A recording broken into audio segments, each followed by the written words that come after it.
This tutorial will focus on FERPA, Family Educational Rights and Privacy Act. Specifically, we will discuss briefly what is FERPA, why is it important for you to know, and how it impacts your decision. First of all, FERPA is a federal law that protects privacy of student educational records.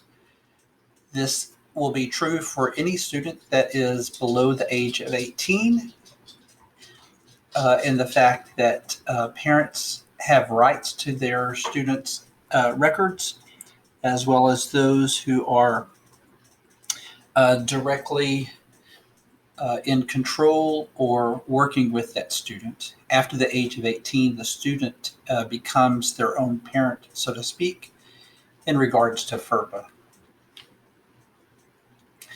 So FERPA does allow the school to share student records without parent consent.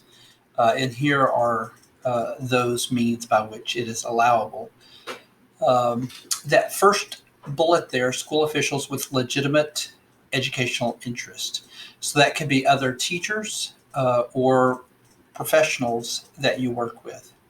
So for example, if I am teaching in a sixth grade class and I have a student that I'm trying to modify content for, and they have a 504 for some special ed modifications, that means it allows me to talk with a special ed teacher or a special ed representative in the district about how I can modify their content.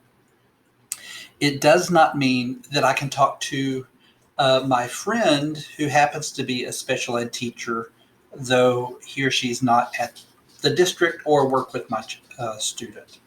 That situation would be a person who doesn't have legitimate educational interest, though they may be an advocate for students in general. They are not directly involved, close enoughly involved with that student's education. And you can see others that are there, ones that are not listed, and you may have experienced this, where you have to get parent permission to share information out. These are just ones in which you do not have to get parent permission. As we talk about an educational record, sometimes this comes up. It's not the term that we typically use, a layman's term, but FERPA, the government, defines educational records as directly related to a student and maintained by an educational agency or institution, or by a party acting on the agency or institution.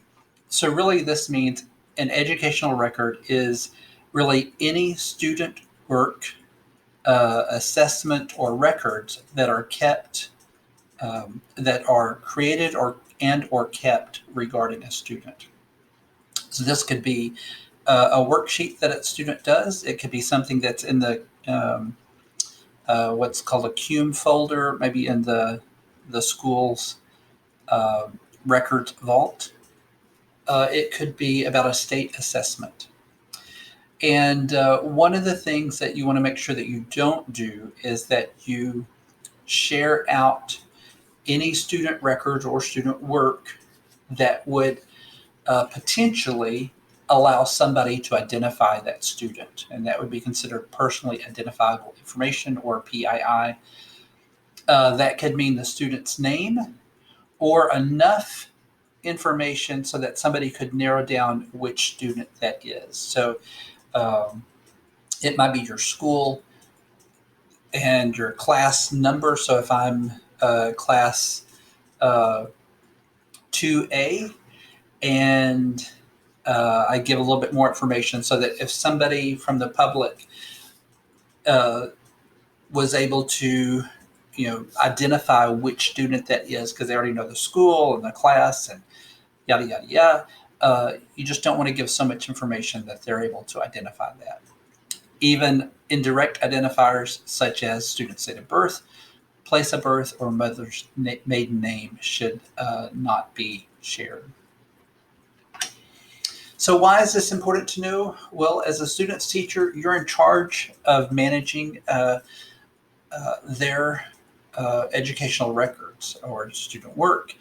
And as such, you need to be careful, not just with who you talk with about your students and their progress or lack of progress, but you also need to be careful when you're working in a remote learning environment that you make sure that it is set up in such a way that it provides protection to their educational records, or that their work isn't getting out to the public without the parents' consent. This could be just being aware of the sharing settings. If you're using something like a Google Drive or a uh, Google Sphere setting, so to speak, that if you're doing work in Google Classroom and they're doing work in Google Docs, that the sharing isn't set so anybody online can find that.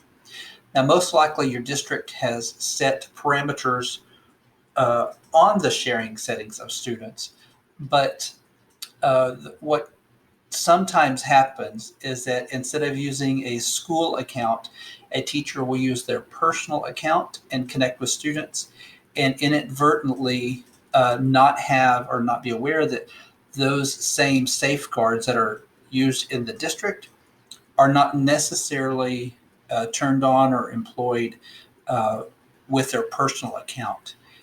In that case, teachers can get in trouble because student work uh, can be um, seen or accessed by those who don't have an educational need to know, so to speak. So, because of FERPA, it's important that you are aware of how your students are sharing their work to you, how you're sharing information and having conversations with them, and that when you share something, maybe you're celebrating their work or something, just being aware of who is able to see that information, and that you ideally get parent permission, even if it's kind of a blanket statement up front, that you will occasionally um, share student work, student success, especially if you are involved with social media, uh, whichever social media platform or platforms you might be working with. So this may also impact um, as you're coming up and talking with people about not just the practices, but the problems and possible solutions that you may be experiencing with a remote learning situation. So just be aware that those that have a need to know about your students, you're free to discuss identifiable information and talk specifically about students. For those that do not have a legitimate need to know, um, then you need to be more obscure and less definitive in identifying who your students are that you may be talking about. And as always, it's best to err on the side of getting parent permission for more things than you need, even if you may not necessarily need it. Communicating with the parents and letting them know how you're sharing student work out, how you're celebrating their success will help them better support you and feel that you are there being an even better advocate for their child. So, a couple of reflection questions to consider as you think about FERPA. How are you sharing student work, and a technical term there, educational records, in a remote learning environment? As you use educational technology and online tools, is student work accessible to the public? Maybe you're using a tool that allows students, maybe you've given the students a link to a website that allows them to create a mind map. Can others go to that website and happen to see your students' work? Is that student work happen to be possibly uh, what I did this summer, or me and my family, or something that would inadvertently or accidentally or without intention share identifiable information? So just being aware of that. and is personally identifiable information being shared by students, and they may not realize that it's crossing a boundary or that it's potentially harmful, and therefore they need to reconsider what they're sharing or how they're sharing.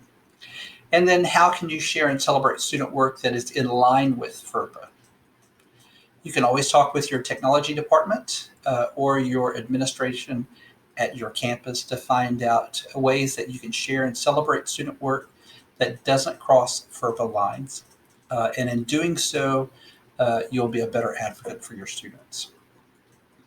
There are some resources here, some that have been used for this information and some that go beyond what we talk about, but may be very helpful to you. And those will also be listed in this module as well.